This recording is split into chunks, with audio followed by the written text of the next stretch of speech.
Sallanan kemikler.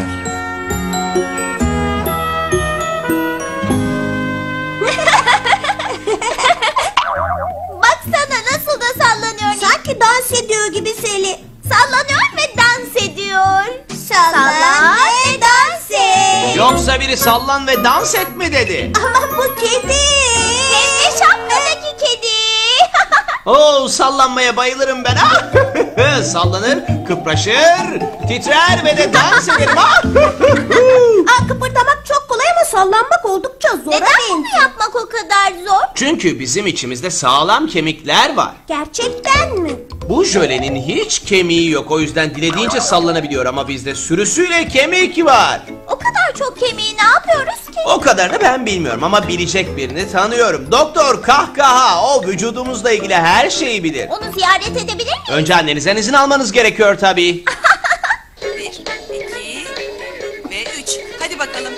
Anne, kediyle birlikte Doktor Kahkaha'ya gidip kemiklerimizi sorabilir miyiz? Kemiklerimizi sormaya mı dedin hayatım? Elbette gidin. Dilin kemiği yok, bunu unutmayın. Teşekkür ederiz anne. Gidebiliyoruz. Biliyorum. Hadi rüzgara binelim. Ben kuyruğumu sallamayı çok severim ve suyun içinde böyle gezerim. Hazır söz gezmekten açılmışken kemerler.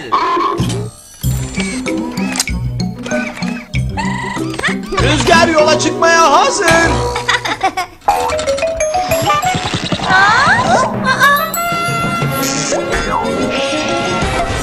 Eğlenceli değil mi? Yaşasın. Hadi sür. Maceraya sür, atla rüzgara çıkalım gökyüzüne. Sür. Maceraya sür, şapkadaki kediyle çıkalım yola. Komik dostumuz Doktor Kahkaha'ya gidiyoruz. Sallanabiliyor mu kemikler, onu öğreniyoruz. Hadi sür. Maceraya sür.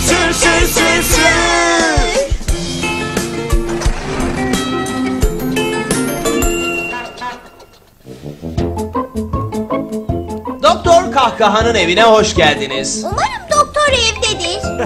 Ha? Bence kesinlikle evde.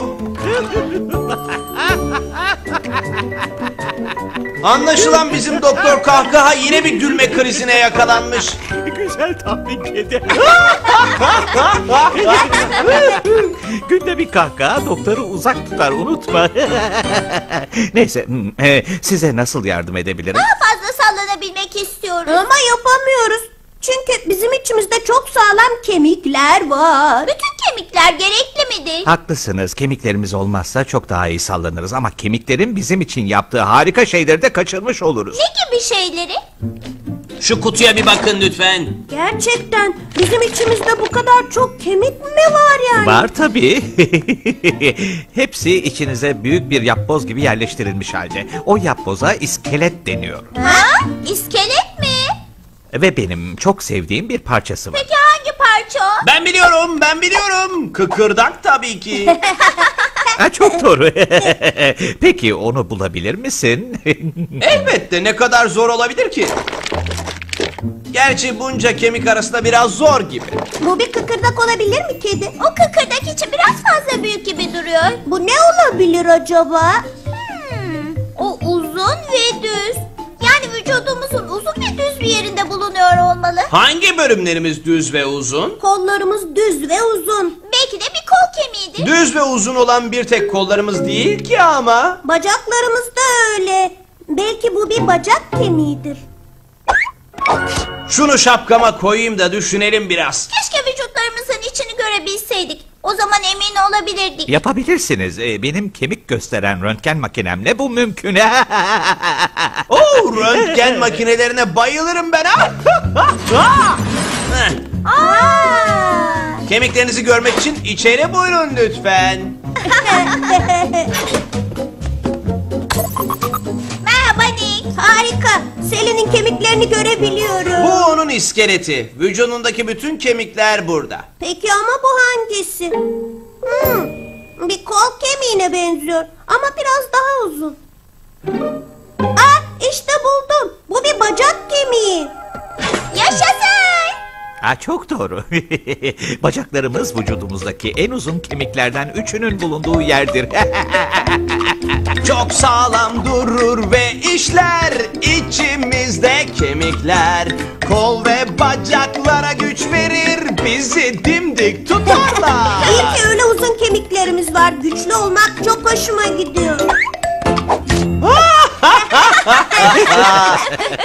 Bu büyüklerin kemik olduğunu anladık. Belki kıkırdak şöyle bir şeydir. Evet. Hem de ne kadar çok var. İçlerinden biri kıkırdak olmalı. Neden bu kadar çok küçük parça var? Vücutlarımız kemiklerin arasında bulunan eklemlerle hareket eder.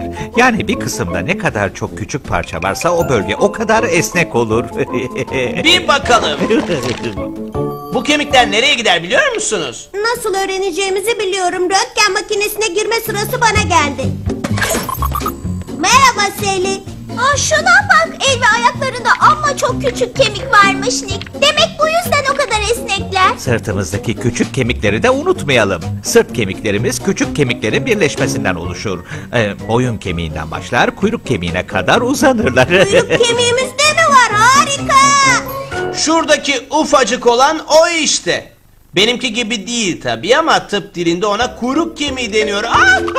Çok sağlam durur ve işler içimizde kemikler. Sırtta, elde ve ayakta bizi esnek tutarlar.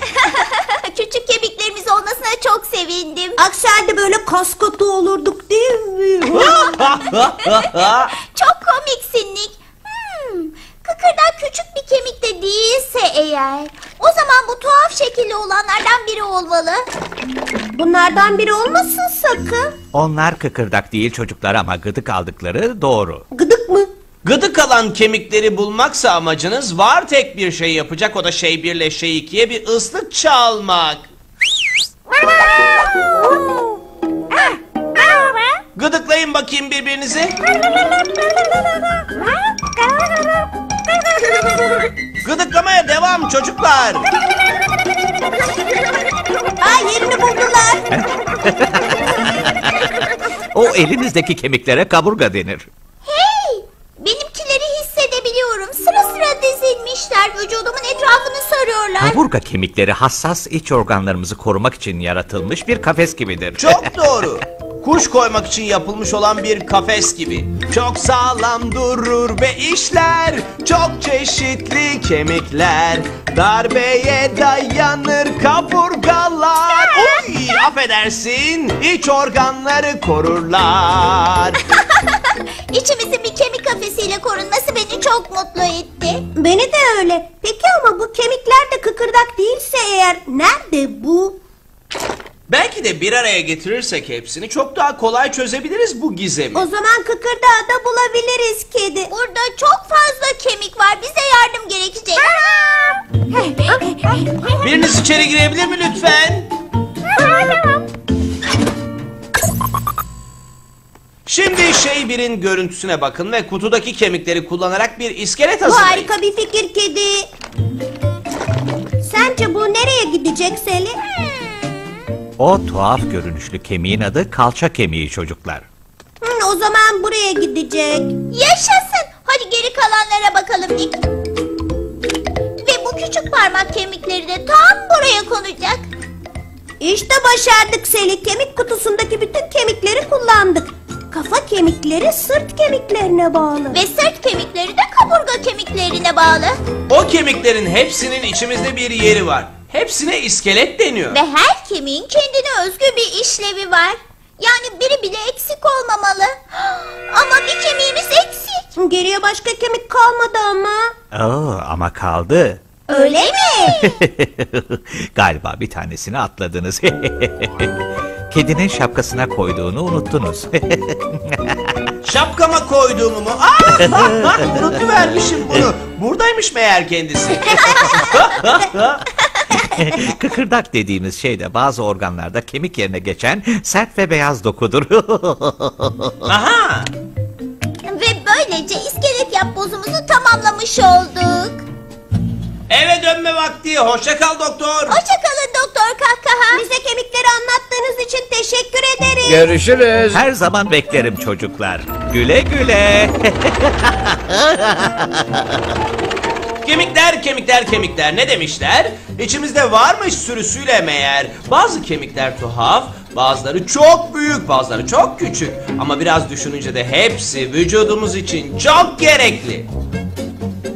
Kemiklerimiz olmasına çok sevindim. Fazla sallanmamızı engelleseler ben de öyle. Ben de bazı şeylerin kemiği olmamasına sevindim. Çünkü aksi halde bu kadar sallanmaz ve yemesi eğlenceli olamazdı. Ne eğlendik ama öyle değil mi?